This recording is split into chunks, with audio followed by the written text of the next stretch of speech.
Hi, this is Pete Fernbaugh. Welcome to Trinity Talk. My guest today is Jessica Porter. She's the nursing manager for our critical care and progressive care units here at Trinity Health System. She's also the donor liaison for Lifeline of Ohio. And if you don't know what Lifeline of Ohio is, this is a great time to learn about it during National Donate Life Month, correct? Yeah. Yes. April is National Donate Life Month. And we're going to get into all of that in a little bit. But first, tell us a little bit about yourself, Jessica. How did you start your medical career? Actually, funny story, but I have been a nurse for almost 20 years now. Started out as a journalist, as I said. Yeah, right. When we were chatting there. Worked in sales for a couple years. Hated every minute of it. Decided that I was obsessed with the show called Trauma Life in the ER. Okay.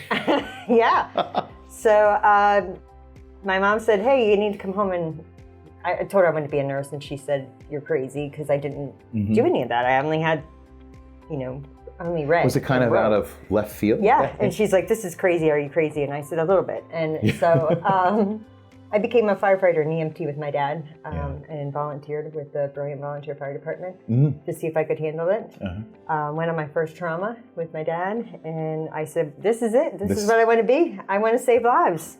So loved every minute from it. Went through nursing school, graduated here from Trinity School of Nursing. Started working here at Trinity in their ICU for about 5 years. Then I went to the ER, where I spent the majority of my career as an ER nurse. Left for a brief moment, came back, worked in urgent care, express care, worked with COVID, did all the COVID testing, everything COVID related. My family refers to me as the COVID queen. I came back in here, it's not the title you want. No, it's I don't know if I'd sell t-shirts with that on. No. Then they had asked me to come back in-house and take over the ICU because I had ICU experience. So then I became the manager of the ICU in 2020, which everybody knows was the major of big COVID. So we had a lot of... So you don't run away from fires, you run toward going them. In. Yes. It's like, wow, it's really hot here. Yeah, this is where I'm going. I'm going in there. And then if I'm going to be able to, if I'm running in there and then I'm juggling the fire stick while I'm going in, because that's just what I do. I have to have 10 irons in there and go. International pandemic. You know where I think I'm going to go? You know where I'm going to go? I'm going to go to the ICU, where they're really bad. And life is really stressful. And it's really, really stressful. And I got to figure out how I'm going to manage all these units. And I'm working 80-hour weeks. Yeah, really. That sounds like a fun time. And raising a couple kids and... Oh, wow. So... And then on top of that, to make your life even busier... Let's make you the donation liaison for Lifeline of Ohio. Now, you told me, told me that you're voluntold. So apparently they're like, who can we get to do this? Who can we get to do this? Jessica. Jess Porter can do it. Yeah. Yeah, Jess Porter does. Most of us have 24 hours in a day. She has 48 in a day. Yeah. She's running outpatient, inpatient, and ICU, CPU. We're going to make it a donation. How much caffeine do you drink a day? Not that much anymore. I've kind of backed off, but at that time it was bad. Yeah. I may have had a slight addiction. I would imagine. I had teenagers too. Oh my gosh. I have twin boys, so they are 19 now. So I was running from one end to the next to get them from where they needed to be and COVID testing the vaccine. And everyone's going, we're just staying home. We've run out of stuff to watch on Netflix. And my kids are watching Dance Moms. Not kidding. 13 years old, I come home and they're watching. I'm like, you literally have watched this episode of Dance Moms how many times? And then we got to meet them. Oh, wow. Yeah. How funny was that? Yeah, got to meet them in Monroeville Mall. Oh, wow. The two of the Dance Moms. My teenage boys were like starstruck. That's amazing. Yeah. They were like, Mom, that's the Dance Moms. I watched one episode of that and I'm like, oh, no. I will be addicted to this. We're not watching it anymore. Yeah, no, they were. They were. And literally, we have pictures of them with the two moms. They were like, how so-and-so? How so-and-so? I'm like, who is this? Who are you? Like, you weren't even mine. Like, I don't even know who these people are. Are they going to be happy you shared this with us? Oh, probably not. I just went, No, I don't know. That doesn't matter. Proud of it. Doesn't matter. It's that's there amazing. Now. That's it's amazing. There. And now they're prepared to become dance dads. Yeah, I don't know. Maybe. And that might be the sequel series. God help us. That's right. So you became the donor liaison. What, we joke you were voluntold, but Yeah. something had to capture your attention about that. That Typically- wasn't existing in the 17 other jobs you were doing. Yeah, well, typically in the ICU, that's where the patients end up when they become donors.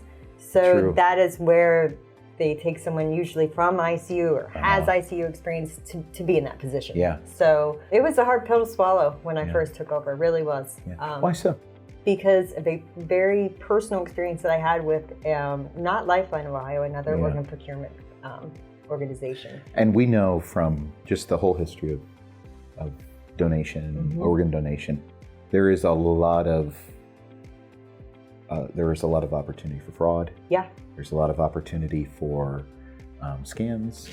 And it's sad because you're playing with people's lives. You're playing with someone's life, and what happened to me was my previous husband had shot himself and lived. Oh, wow. And they had life flighted him to a Pittsburgh facility. And they did not confront me about organ donation. He was still alive, so they were going to do some brain death testing. I knew everything that was happening. Yeah. And they pitted his family against me. They put us in separate rooms, were telling them information and not me, had me outside in the other room. So the organ procurement, company. Are you getting as angry as I am? Yeah, we're really like pitting us against each other. We're not letting me make a decision. Meanwhile, I had 6-year-old sons at home who had no idea any of this was going on, who I just wanted to get to. So they were my priority at that time because they were here. And so it was a very terrible situation. They wanted his organs. He was an organ donor on his license. I wanted to withdraw care because I knew that he was gone. Yeah. And I'm so sorry about that. That's okay. I talk freely about it because this is what happened. And but so you encounter people who have trauma all the time. Yeah. And that's got to be a way to relate. I mean, if anything, right? Right. So I can relate to what they're going through and kind of sympathize or empathize with them because I've been there. Yeah. I've been on that side where you have to make that decision, and it's one of the hardest decisions you ever have to make. Because my brain was only thinking about my children at home. Sure, absolutely. And that's all I wanted to do was get home to them. You often find when people are in these trauma-induced states, they focus on one thing, and that's the one thing that they're going to focus on and get home to, or that's the one thing that's going to keep them going.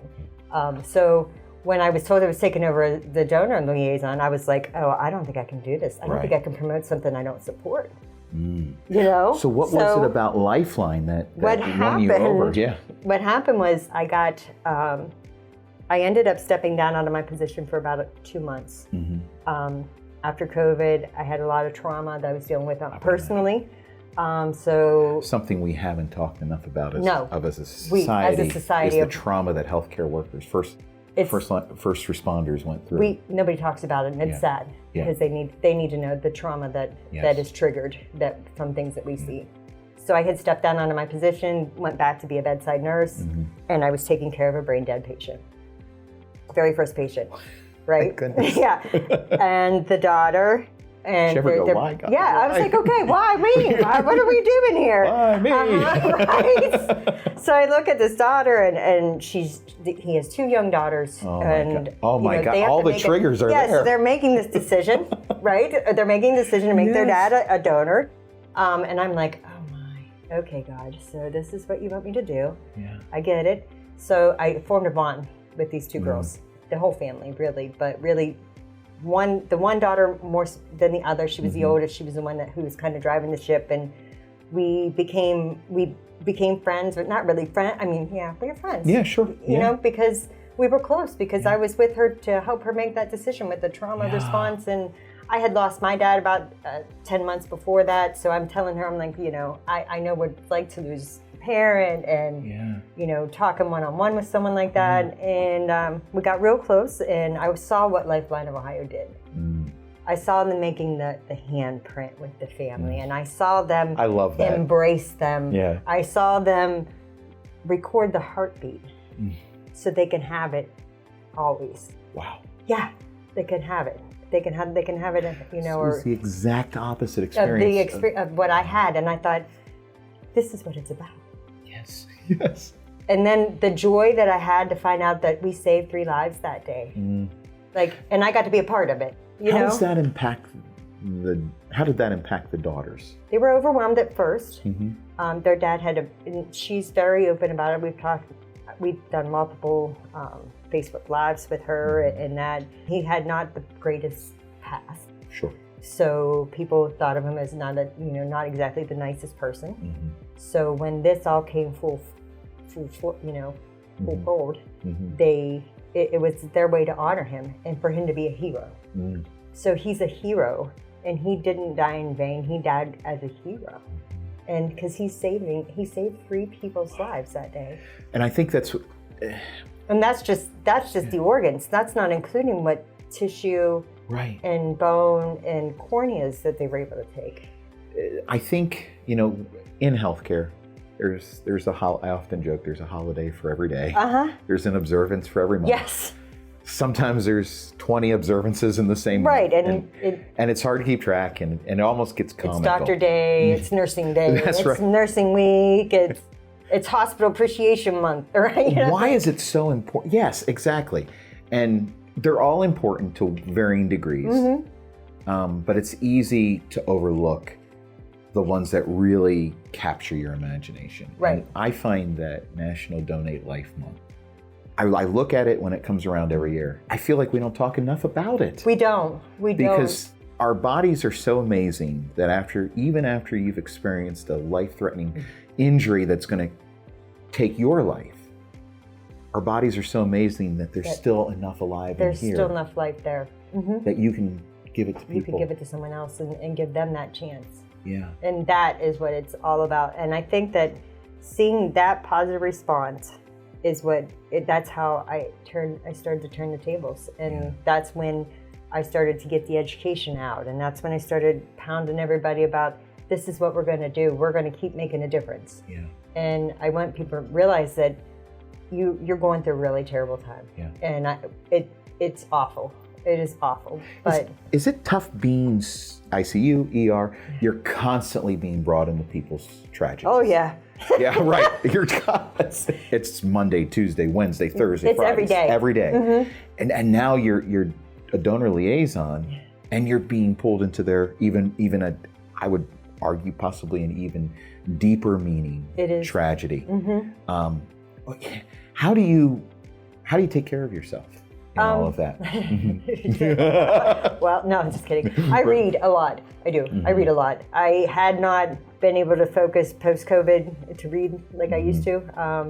But I started journaling. I journaled during COVID. Yeah. I journaled all of our stories. Yeah. So I would love to go back and read them because the stories that we have of the things that we did are just, they're amazing.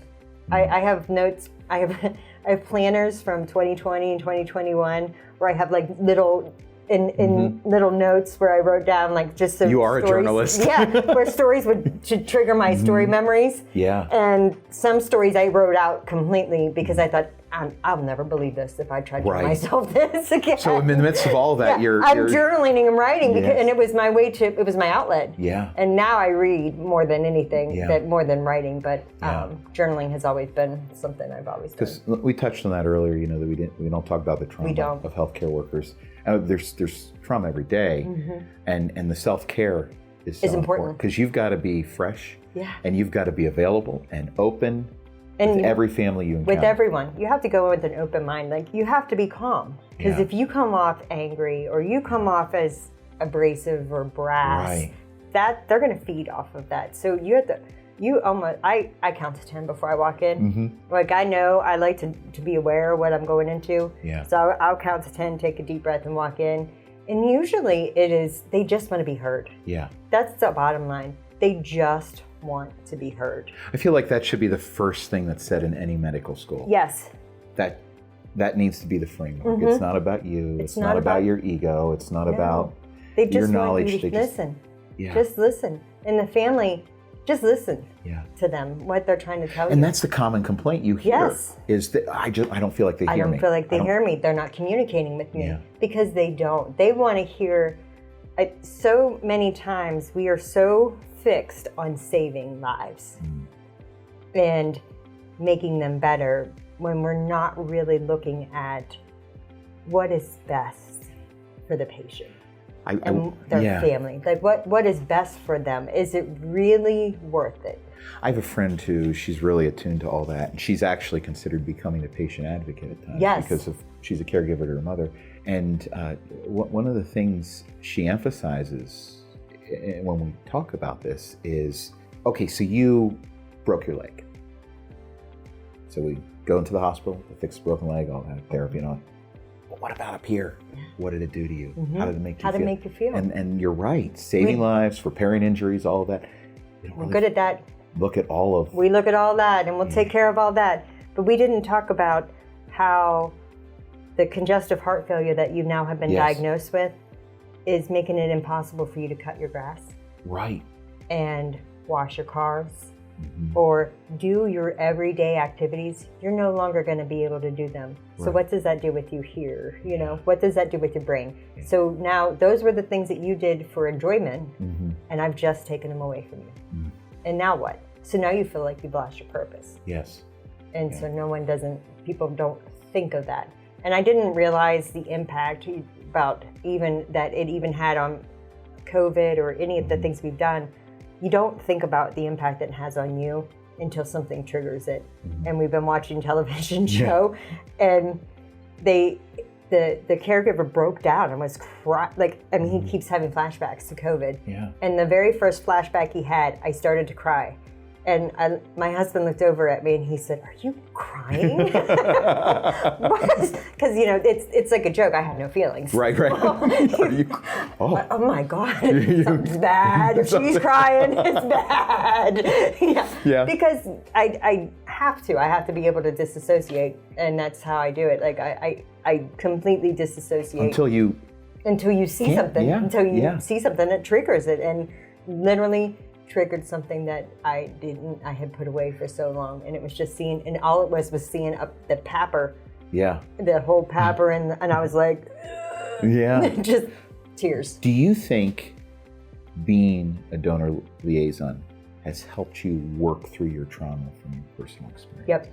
Yes, and absolutely. in what way? Because I've got to see the successes. Yes, yeah. Because I've got to see the successes, and I got to see the positiveness of what we do. We talk about all the bad things, and we talk about all the bad things that happen, but yesterday, to have that hug. And I should say that yesterday we had our flag raising. We do it every year. We put the Donate Life flag up on our flagpole here at Trinity West. Yeah, and to have that donor family speak was amazing. Tell us about that donor family. Mike Cunningham had, he was the donor. He had a massive heart attack. They attempted to save him, and they were unable to resuscitate him. So they knew that he was a donor, and they had reached out to the family, and the family said, absolutely, yes, let's do this. And so 2019 is when he passed away. Very big Steubenville Big Red football fan. Everybody knew him on the field. He was always the one getting the crowd going. Great guy. And he tragically passed away. His kids were young when this happened, and his wife, Shasta, had gotten very involved with Donate Life, which I've known her for many years, so I hadn't put it all together.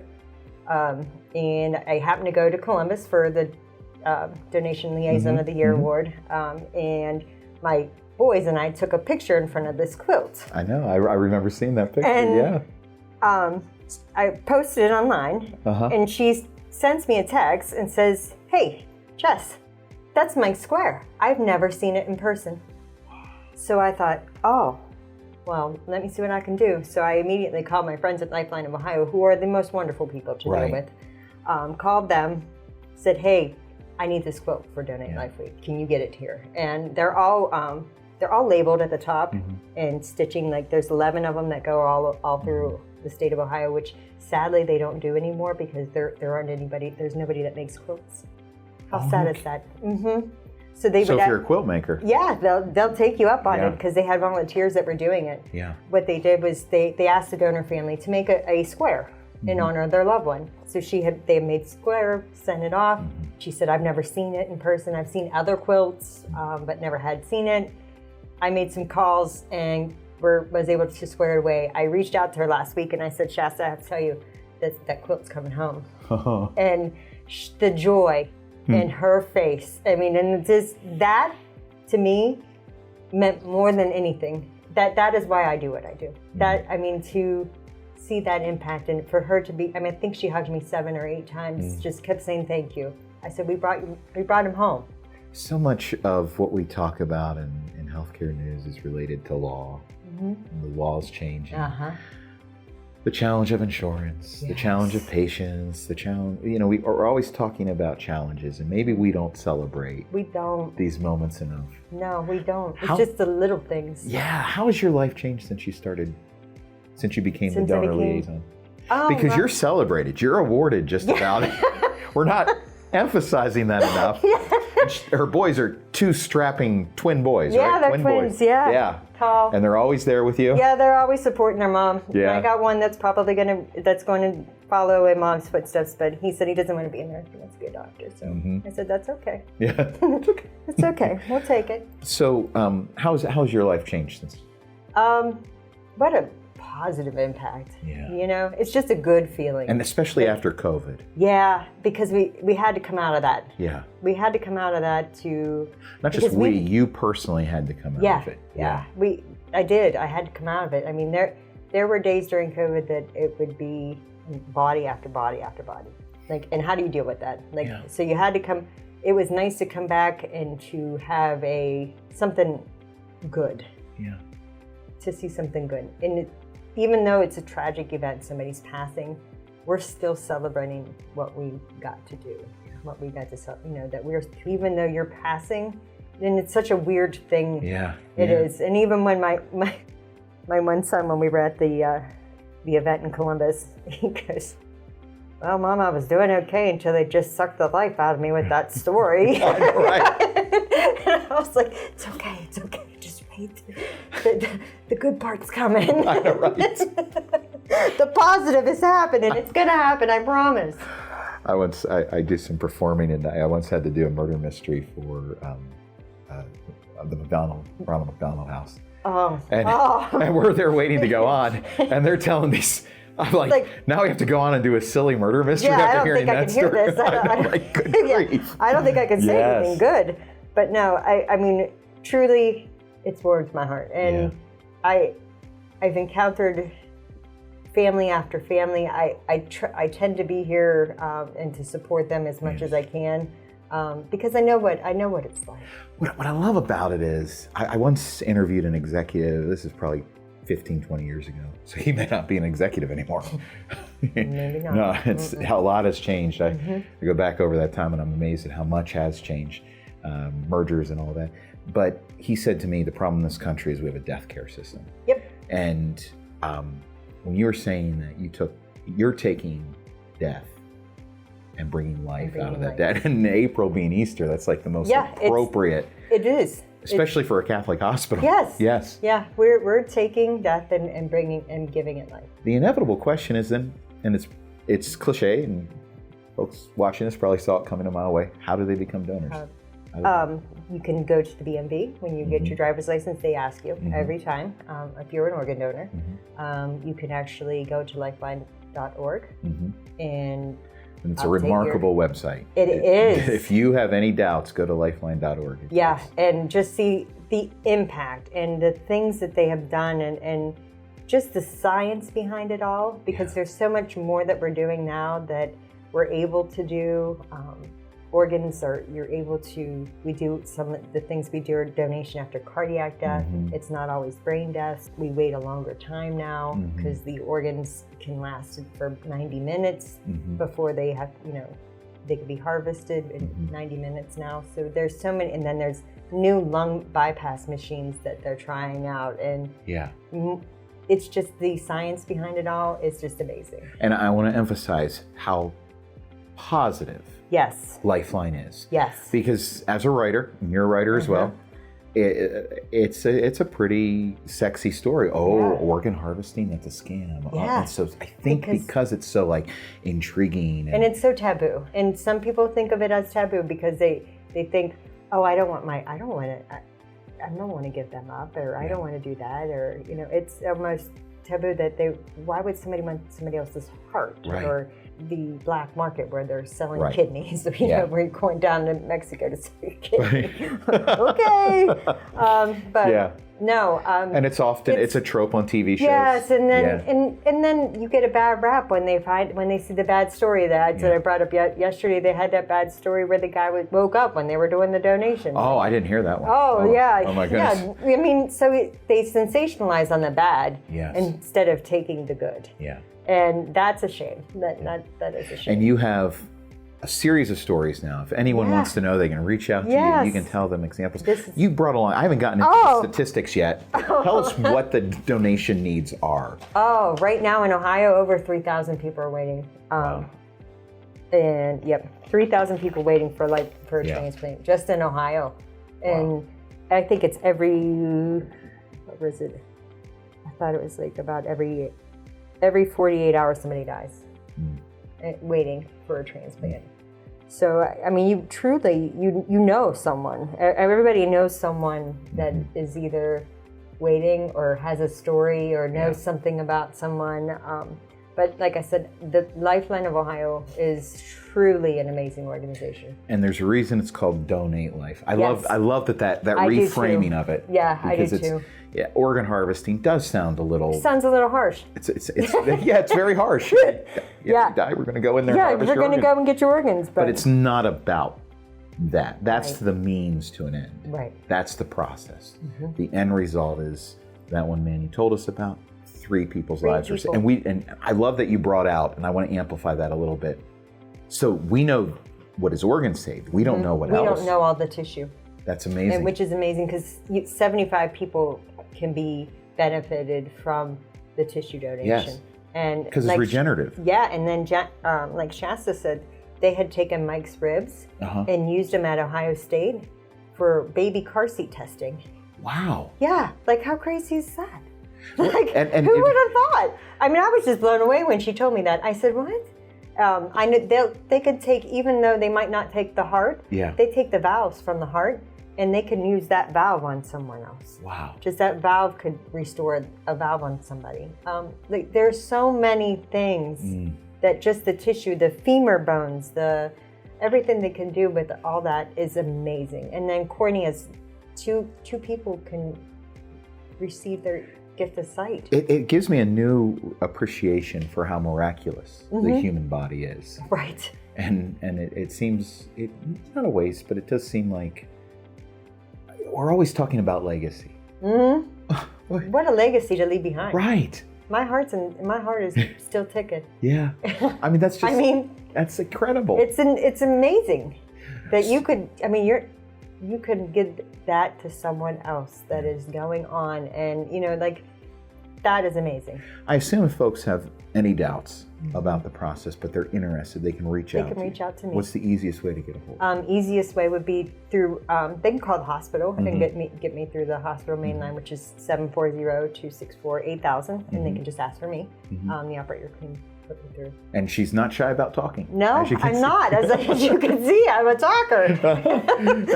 and I just talking with you this time, if I ever, I hope you'd be my nurse. I'm a very big patient advocate. Yes. I've always been that way. I'll always speak on behalf of I'm the voice of that family. I want to be the voice for that patient because they sometimes don't have a voice. Right. Or don't know how to use their voice. Yes. Or don't know how to say it properly. Right.